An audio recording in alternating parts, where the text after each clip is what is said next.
তুমি প্রবাসে যাওয়ার সময় আমাকে ওয়াদা করিয়েছিলে তোমার মা বাবা যেন আমার কাছ থেকে সামান্য পরিমাণও কষ্ট না পায়, আমি যেন তাদের কোনোদিন অবাধ্য না হই। আমি তোমার কথা রেখেছি।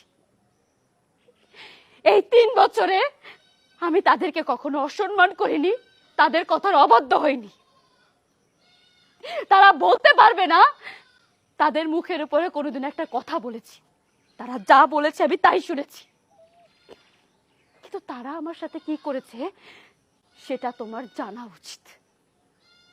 তোমার মা, যাকে কিনা আমি নিজের মায়ের থেকেও বেশি জেনেছি, তোমার বাবা, যাকে কিনা আমি আমার বাবার থেকেও বেশি জেনেছি,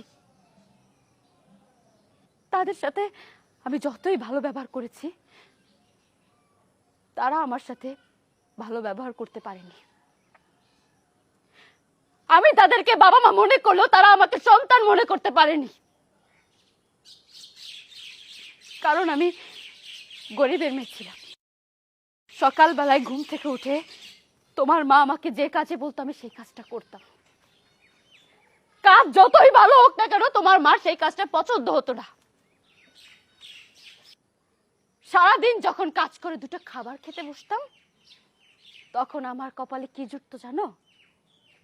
2 দিনের পচা বাসি পান্তা ভাত, আর তার সাথে একটা কাঁচামরিচ আর একটা পেঁয়াজ।